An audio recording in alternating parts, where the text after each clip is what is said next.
Hello hello friends, नूतन education में आपका स्वागत है। हमने पिछले वीडियो में आंतरिक प्रवाह की नदी तंत्र देख लिया था और अब हम इस वीडियो में अरब सागरीय नदी तंत्र देखेंगे जो सेकंड है। ठीक है, तो इसकी पहली नदी है लूनी नदी और लूनी नदी का मैप दिख रहा है आपको। तो जो लूनी नदी है उसके उपनाम है लवणवती नदी, अंत सलीला नदी और मरुव्रता नदी, सागरमती नदी, आदि खारी और आदि मीठी। क्योंकि जब ये बाड़मेर तक जाती है तब ये मीठी होती है और बाड़मेर से आगे ये खारी हो जाती है। ठीक है, इसका जो उद्गम स्थल है वो कहाँ है? नाग पहाड़ अजमेर से है। ठीक है, और इसको नाग पहाड़ से जब ये गुजरती है तो इसको सागरमती नदी बोलते हैं और फिर जब गोविंदगढ़ तक पहुँचती है तो इसको सरस्वती नदी बोलते हैं। ठीक है, ये जो लूनी नदी है ये अप्रत्यक्ष रूप से भी कच्छ के रण गुजरात तक पहुंचती है और प्रत्यक्ष रूप से भी जब वर्षा का पानी बहुत ज़्यादा होता है तब भी पहुंचती है। ठीक है, तो इसकी विशेषता अब हम विस्तार से पढ़ेंगे। तो विशेषता है थार के मरुस्थल की सबसे बड़ी नदी है ये और प्राचीन काप नदा बागर का विस्तार है। यहाँ से उत्तरी भाग थली, पूर्वी भाग काला भूरा डूंगर कहलाता है। ठीक है, लूनी नदी के प्रवाह क्षेत्र को जालोर में रेल या नेड़ या नेड़ा कहा जाता है। ठीक है, नोट क्या है इसमें जो इम्पोर्टेंट है फैक्ट, वो है लूनी नदी के किनारे जो तिलवाड़ा बाड़मेर है वहाँ राजस्थान का सबसे बड़ा प्राचीन पशु मेला जो है मल्लीनाथ पशु मेला भरता है। ठीक है, और क्या इम्पोर्टेंट फैक्ट्स हैं, तो जल शक्ति मंत्रालय भारत सरकार द्वारा जो IIT कानपुर के सहयोग से राजस्थान की एकमात्र नदी लूनी नदी। ठीक है जी, लूनी नदी जो है बड़ी नदियों में जो लूनी नदी और जो भी बड़ी नदियाँ हैं उनके लिए साफ सफाई का जो कार्यक्रम है वो चलाया गया है। किसके द्वारा? जल शक्ति मंत्रालय भारत सरकार द्वारा। ठीक है, अब हम आगे पढ़ेंगे इसकी सहायक नदियाँ। इसकी सहायक नदियों में है लीलड़ी नदी, बांडी नदी, जोजड़ी नदी, सुकड़ी नदी और जवाई नदी और सागी नदी। ठीक है, तो लीलड़ी नदी जो है प्रथम सबसे पहले मिलने वाली नदी है। इससे लूनी नदी से सबसे पहले लीलड़ी नदी मिलती है। ठीक है, जो मैप में बता दिया है मैंने, मैप का स्क्रीनशॉट भी आप ले सकते हैं और मैप से ज़्यादा अच्छे तरीके से याद होता है। ठीक है, जितना हम डिटेल पढ़ते हैं उससे कहीं ज़्यादा मैप से ज़्यादा अच्छे तरीके से याद होता है। क्योंकि हमें जब भी हमें जैसे राजस्थान का नक्शा है तो अगर हम सही ढंग से याद है हमें नक्शा पूरी तरीके से तो हम राजस्थान का नाम सुनते ही हमें पूरा नक्शा हमारे आंखों के सामने नज़र आने लगता है।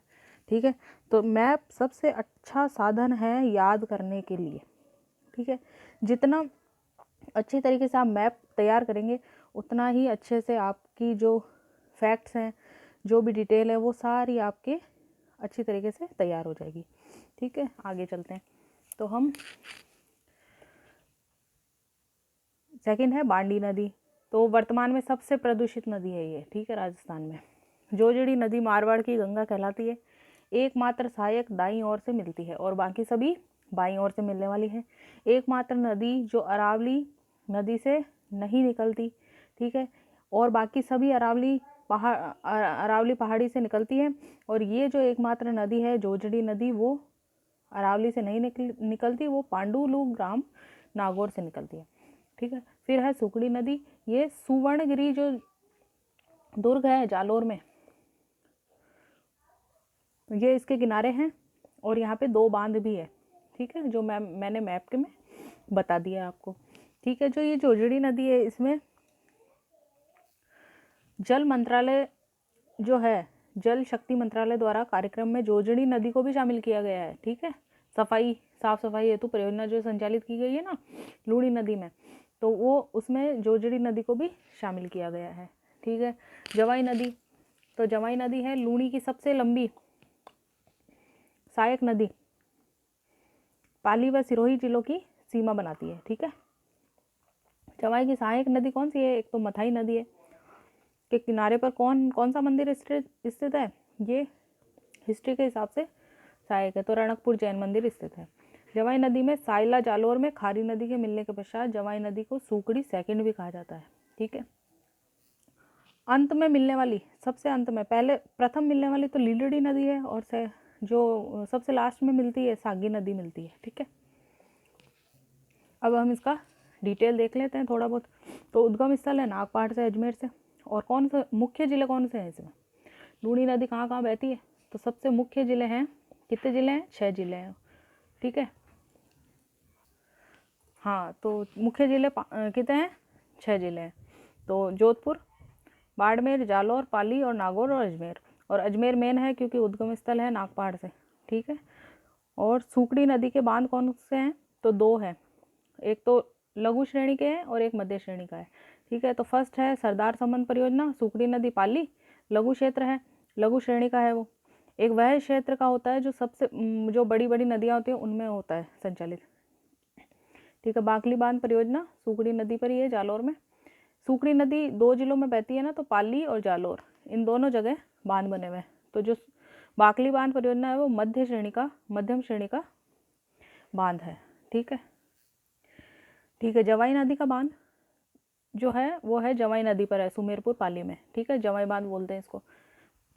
पश्चिमी राजस्थान का सबसे बड़ा बांध है और निर्माण किसने किया था, महाराजा उमेश सिंह द्वारा 1946 से 1956 के बीच में हुआ था इसका निर्माण। मारवाड़ का अमृत सरोवर भी कहा जाता है इसको, किसको, जवाई बांध को। जवाई बांध में पानी की आवाक बनाए रखने के लिए सही परियोजना जो है उदयपुर में, ये एक सुरंग के रूप में बनाई हुई है। ठीक है, तो ये कोटड़ा तहसील में स्थित है ये सही परियोजना, जो जवाई बांध में पानी पहुंचाने का काम करती है। ठीक है, सुरंग के माध्यम से होता है। अब नेक्स्ट नदी है माही नदी। माही नदी देखेंगे नेक्स्ट। तो उपनाम क्या है, आदिवासियों की गंगा बोलते हैं इसको, काठल की गंगा बोलते हैं, दक्षिणी राजस्थान की गंगा बोलते हैं। और उद्गम स्थल है महंत झील, धार, एमपी से। ठीक है, ये एमपी में, ये दक्षिण की तरफ से आती है और दक्षिण की तरफ ही ये मिल जाती है, किसमें, कच्छ के रण में। ये देखिए उल्टा यू बनता है क्योंकि एमपी से गुजरात की तरफ जा रही है, तो उल्टा यू बनाती हुई जाती है और कर्क रेखा को 2 बार काटती है। ठीक है, ये मैप देखिए और इसका स्क्रीनशॉट ले लेना आप। ठीक है, इसको विस्तार रूप से देखेंगे हम। खंबात की खाड़ी गुजरात में चली जाती है, कच्छ के रण में लूनी नदी जाती है। ठीक है, और ये महन झील धार से इसका उद्गम स्थल है। ठीक है, एमपी से। मेन क्वेश्चन इसका कर्क रेखा से संबंधित आएगा या फिर दक्षिण से प्रवेश करने और दक्षिण में समाप्त होने वाला क्वेश्चन इसका मेन है। ठीक है, उल्टा यू भी क्या पता कोई एग्जामिनर ऐसा हो जो बना दे, पर इतना कोई खास नहीं है वो। विशेषता क्या है, कर्क रेखा में 2 बार काटती है। ठीक है, एकमात्र नदी जो दक्षिण में प्रवेश करती है और दक्षिण में ही समाप्त हो जाती है। अंग्रेजी के उल्टे यू का वर्ण निर्माण करती है। ठीक है, अब इसमें त्रिवेणी संगम है। ठीक है, तो माही, सोम और जाखम नदियां जो है वहाँ जहाँ मिलती है, माही से जो सोम और जाखम है इसकी सहायक नदियाँ वो माही से मिलती है, तो वहाँ पे त्रिवेणी संगम बनता है और डूंगरपुर है वो। तो माघ की जो पूर्णिमा है वहाँ पे बेणेश्वर मेला भरता है डूंगरपुर में। ठीक है, परियोजना देखते हैं हम। तो इसकी परियोजना है माही बजाज सागर परियोजना, माही नदी पर। गुजरात और राजस्थान की 50-50 है, ये 45:45। ठीक है, तो इसमें 3 बांध बने हुए माही पे। ठीक है, माही नदी पे 3 बांध बने हुए हैं, जो एक बांध तो है कडाणा बांध जो गुजरात में है और 2 बांध है अपने राजस्थान में। ठीक है, माही बजाज सागर बांध है एक तो बोरखेड़ा बांसवाड़ा में, और कागदी पिकअप बांध है जो सिंचाई के लिए उपयोग में होता है बांसवाड़ा में। और जो माही बजाज सागर है बांध है वो राजस्थान का सबसे लंबा बांध है। ठीक है, और जल विद्युत उत्पादन यहाँ पे 140 मेगावाट होती है। ठीक है, और विद्युत उपयोग की दृष्टि से केवल राजस्थान की यह परियोजना है। ठीक है, भीकाबाई सांगवाड़ परियोजना। ठीक है, ये है अपने वृहद श्रेणी की, मैंने बोला था आपको ये माही नदी थोड़ी बड़ी भी है, तो इस हिसाब से यहाँ पे वृहद श्रेणी की जो परियोजना है वो भीकाबाई सांगवाड़ परियोजना है माही नदी पर डूंगरपुर में।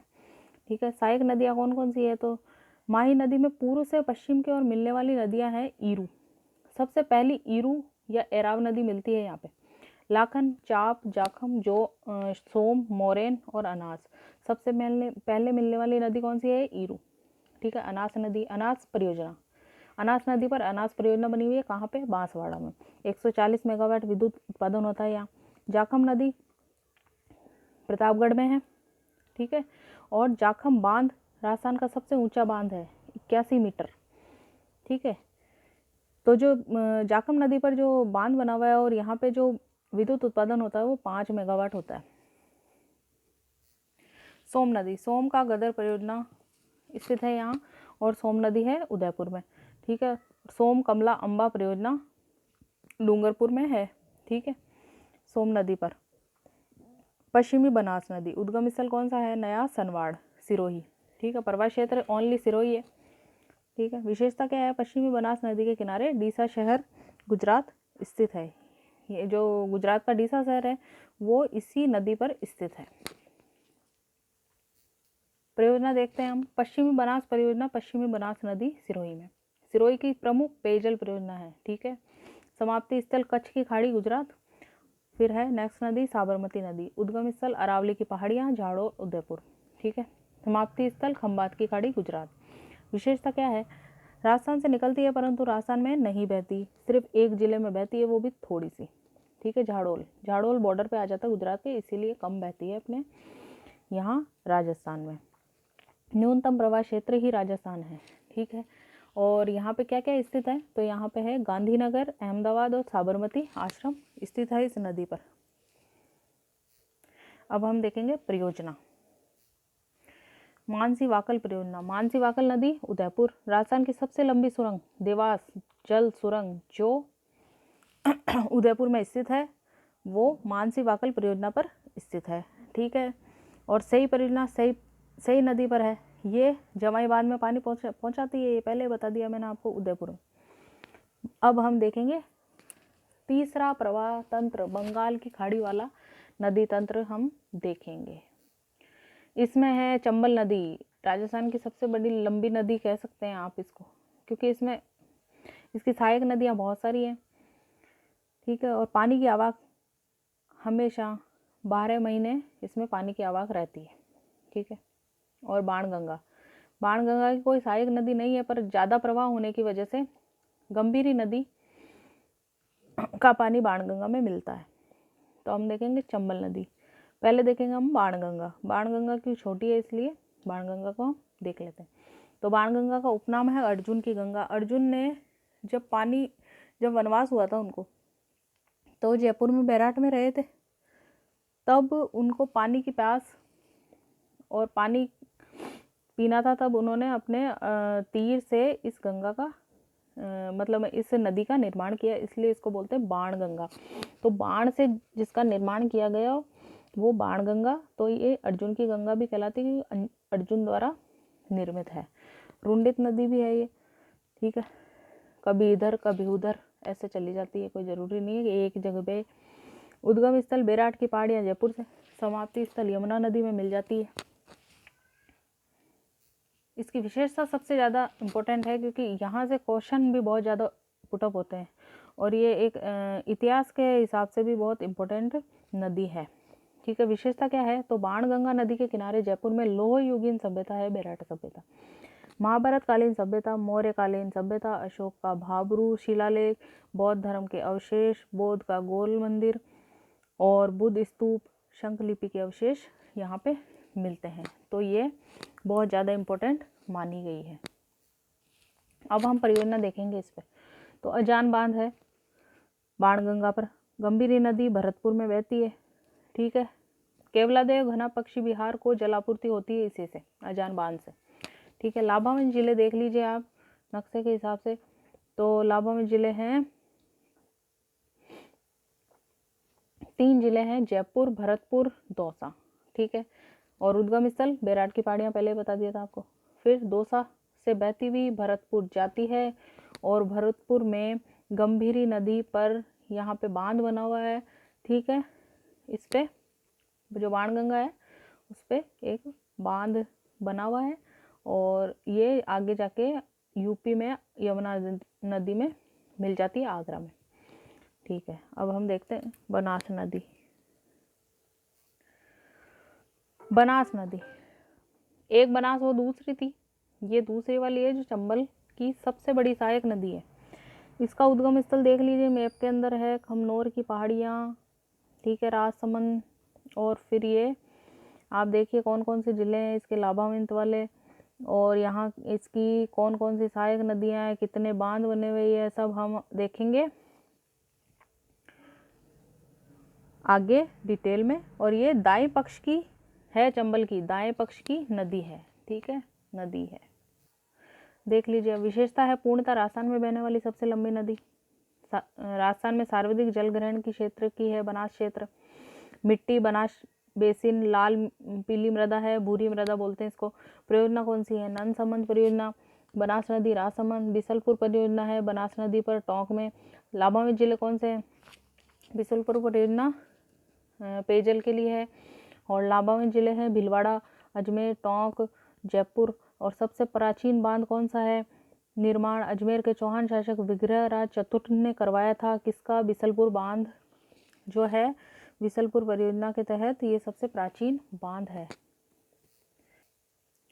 ईसरदा परियोजना बनास नदी पर सवाई माधोपुर में। उद्देश्य क्या है? जयपुर व टोंक में सीमावर्ती गांवों में पेयजल सुविधा उपलब्ध कराना, ठीक है। और बेड़ज नदी, आयड़ नदी, आयड़ नदी, आहड़ नदी भी बोलते हैं इसको, बेड़ज नदी को। और ये इतिहास के अकॉर्डिंग भी काफ़ी इम्पोर्टेंट है, ठीक है। उद्गम स्थल है गोगुंदा की पहाड़ियाँ, उदयपुर। प्रवास क्षेत्र उदयपुर, चित्तौड़गढ़ और भीलवाड़ा। समाप्ति स्थल बनास नदी, बिगोद, भीलवाड़ा। ये देख लीजिए जी मैप से पता चल जाएगा कहाँ कहाँ प्रवास क्षेत्र है और कौन सा समाप्ति स्थल है और कौन सा उद्गम स्थल है। विशेषता प्रारंभिक नाम आयड़ नदी, उदयपुर में उदयसागर झील में गिरने के कारण बेड़ज कहलाई। बेड़ज नदी के किनारे आयड़ सभ्यता है। ताम्र नगरी, धूलकोट, बनास संस्कृति के अवशेष मिले हैं। बेड़ज व गंभीरी नदी के किनारे चित्तौड़गढ़ जो दुर्ग है वो स्थित है, ठीक है। मैनाल नदी उद्गम क्षेत्र वेगू, चित्तौड़गढ़। 2 जिले हैं भीलवाड़ा और चित्तौड़गढ़ में बहती है ये मैनाल नदी। प्रवास क्षेत्र बता दिया चित्तौड़गढ़ और भीलवाड़ा। समाप्ति स्थल है बनास नदी, बिंगोद, भीलवाड़ा। विशेषता क्या है इसकी? भीलवाड़ा में मैनाल जल प्रपात का निर्माण करती है, ठीक है। बाईं ओर की नदियाँ, हमने पहले दाईं ओर की नदियाँ देखी थी, अब हम बाईं ओर की नदियाँ देख रहे हैं। किसकी नदियाँ देख रहे हैं हम? चंबल की नदी। चंबल की जो सहायक नदियाँ हैं वो हम देख रहे हैं। बाईं ओर की नदियाँ पहले हमने दाईं ओर की देखी थी। कोठारी नदी उद्गम स्थल है देवर की पहाड़ियाँ, राजसमंद। प्रवास क्षेत्र है राजसमंद, भीलवाड़ा। समाप्ति स्थल है बनास नदी, नंदराय, भीलवाड़ा, ठीक है। ये मैप के द्वारा मैंने बता दिया आपको। उद्गम स्थल देवर की पहाड़ियाँ, राजसमंद, भीलवाड़ा। समाप्ति स्थल है नंदराय, भीलवाड़ा। विशेषताएं कोठारी नदी के किनारे भीलवाड़ा में मध्य प्राषाण कालीन बागोर सभ्यता की खोज की गई। सभ्यता में भारत में पशुपालन के प्राचीनतम प्रमाण मिले हैं। परियोजना मेजा बांध है यहाँ पे, ठीक है, कोठारी नदी पर, और भीलवाड़ा में है वो। अब हम देखेंगे खारी नदी। तो उद्गम स्थल है विजराल की पहाड़ियाँ, राजसमंद। प्रवास क्षेत्र है राजसमंद, भीलवाड़ा, अजमेर, टोंक। समाप्ति स्थल बनास नदी, राजमहल, टोंक में। परियोजना है नारायण सागर, खारी नदी, अजमेर। ये देखिए जी मैप है ना। टोंक उद्गम स्थल कौन सा है? विजराल की पहाड़ियाँ हैं। समाप्ति स्थल टोंक, राजमहल, ठीक है। ये हो गया अजमेर, राजसमंद, भीलवाड़ा, टोंक, ठीक है। चंबल नदी उपनाम कौन से हैं चंबल नदी के? चम्रवती, राजस्थान की कामधेनु, क्योंकि एनी टाइम पानी रहता है यहाँ पे। उद्गम स्थल है जनापाव की पहाड़ियाँ, एमपी से इसका उद्गम स्थल है। ये देखिए मैप, ठीक है। मैप से ज़्यादा अच्छे तरीके से समझ में आता है कि भाई उद्गम स्थल कौन सा है। ज़्यादातर नदियों का उद्गम स्थल, समाप्ति स्थल और इसकी सहायक नदियाँ ये सभी पूछी जाती है, और मैप से अगर हम याद करेंगे तो अच्छे से होगा। पहले भी मैंने आपको बताया ये चीज़, ठीक है। मैप का स्क्रीनशॉट ले ले। विशेषताएं सर्वाधिक लंबी नदी है, सर्वाधिक सतही जल, सर्वाधिक जल उपयोगिता वाली नदी चंबल नदी। अवनालिका अपर्दन उत्खाद स्थलाकृति बीहड़ के लिए प्रसिद्ध। मतलब है जो बीहड़ है वो अवनालिका अपर्दन, यानी कि जो पानी आता है नदियों का या पहाड़ी से या कहीं से भी, तो वो मिट्टी को बहा के लेके जाता है, और नालियाँ जैसे बन जाती है तो उनको अवनालिका अपर्दन बोलते हैं। एकमात्र 12 मासी नदी, मैंने पहले भी आपको बताया चंबल नदी 12 महीने बहने वाली नदी है। यहाँ पे पानी कभी खत्म नहीं होता, एनी टाइम पानी रहता है। परियोजना चंबल नदी घाटी परियोजना। चंबल नदी राजस्थान और मध्य प्रदेश की 50-50 है। ठीक है, यहाँ पे दोनों में विद्युत उत्पादन भी 50-50 होता है। ठीक है, तो 50% राजस्थान की, 50% मध्य प्रदेश की। 193 मेगावाट राजस्थान का, 193 मेगावाट मध्य प्रदेश का, दोनों का मिलाकर 386 मेगावाट विद्युत उत्पादन होता है। और यहाँ पे है 4 बांध। ठीक है, तो जो एक बांध है वो गांधी सागर बांध मंदसौर मध्य प्रदेश में है, जहाँ 115 मेगावाट की विद्युत परियोजना है। फिर है हमारे 3 जो बांध है वो हमारे राजस्थान में है चंबल नदी पर। तो राणा प्रताप सागर बांध रावत भाटा चित्तौड़गढ़, 172 मेगावाट वहाँ बिजली उत्पादन होती है। जवाहर सागर बांध बोरावास कोटा 99 मेगावाट। ठीक है, यहाँ पे 99 मेगावाट विद्युत उत्पादन होता है। और कोटा बैराज जो है कोटा में, वो पेयजल व सिंचाई के लिए उपयोगी है। कोटा बैराज से पेयजल व सिंचाई हेतु 3 प्रकार की नहरें निकलती है। ठीक है, इनको क्या बोलते हैं? लिफ्ट नहरें बोलते हैं। लिफ्ट नहरें बोलते हैं उनको। ये जो 3 लिफ्ट नहर है वो निकलेगी। चंबल नहर एक तो बूंदी से, इंदिरा गांधी लिफ्ट नहर सवाई माधोपुर करौली से, अन्य 8 लिफ्ट नहर और निकलती है कोटा व बारा से। ठीक है, तो राहू घाट परियोजना चंबल नदी पर ही है, राजस्थान प्लस एमपी की। ठीक है, एमपी की 50 और राजस्थान की 50। तो राजस्थान की 79 मेगावाट और एमपी की 79 मेगावाट विद्युत उत्पादन होता है। तो दोनों का मिलाकर 158 मेगावाट बिजली उत्पादन हो जाता है। तो फिर अब हम नेक्स्ट नदी देखेंगे, पार्वती नदी। इसमें कोई खास है नहीं, बस एक ही चीज़ है पार्वती नदी का। राजस्थान मध्य प्रदेश को 2 बार सीमा निर्धारित करती है। ठीक है, काली सिंध नदी व आहू नदी के संगम पर गागरों दुर्ग बना हुआ है यहाँ पे, तथा काली सिंध और परवन नदी के किनारे मनोर थाना दुर्ग भी स्थित है। बामनी या ब्राह्मणी नदी राजस्थान की ओर से चंबल में सबसे पहले मिलने वाली नदी है। बामनी और चंबल नदी के किनारे भैंसरोडगढ़ दुर्ग है। महत्वपूर्ण तथ्य है, देख लीजिए, ये स्क्रीनशॉट ले लीजिए आप। महत्वपूर्ण तथ्य है, सतही जल उपलब्ध की दृष्टि से राजस्थान की नदियों का सही क्रम कौन सा है? तो ये देख लीजिए, चंबल बनास माही लूणी साबरमती। सेकंड है, जल की उपयोगिता की दृष्टि से राजस्थान की नदियों का सही क्रम चंबल बनास माही साबरमती और लूणी। राजस्थान में जल ग्रहण की दृष्टि से नदियों का सही संक्रम बनास लूणी चंबल माही। लंबाई की दृष्टि से चंबल 966 किलोमीटर, माही है 576 किलोमीटर, बनास है 512 किलोमीटर, लूणी है 495 किलोमीटर, साबरमती है 320 किलोमीटर। राजस्थान में लंबाई की दृष्टि से बनास लूणी माही चंबल। जल की दृष्टि से सुरक्षित जिले 3 हैं, जो मैंने मैप बताया है आपको, गंगानगर हनुमानगढ़ और बांसवाड़ा। ठीक है, राजस्थान में जल की दृष्टि से अर्ध संवेदनशील जिले हैं टोंक और कोटा। राजस्थान में जल की दृष्टि से संवेदनशील जिले 28 हैं। ठीक है, खींचातानी चलती रहती है इनके पानी के लिए। देखिए, एकीकृत जल संसाधन प्रबंधन IWRM राजस्थान के 10 मरुस्थलीय जिले हैं। गंगानगर तथा हनुमानगढ़ को छोड़कर राजसमंद शामिल है। केंद्रीय भूजल प्राधिकरण द्वारा राजस्थान में भूजल दोहन प्रतिबंधित जिले कौन कौन से हैं? तो ये देख लीजिए, स्क्रीनशॉट लगा लीजिए। नागौर, जोधपुर, बाड़मेर, जालौर, चित्तौड़गढ़, अजमेर, करौली, सीकर, जयपुर, झुंझुनू, चूरू। ठीक है, आज की वीडियो यहीं तक, ये टॉपिक ख़त्म हो गया है। आगे की वीडियो जल्दी आएगी। बहुत बहुत धन्यवाद। और जानकारी पसंद आई हो तो लाइक करें, शेयर करें और सब्सक्राइब करें। धन्यवाद।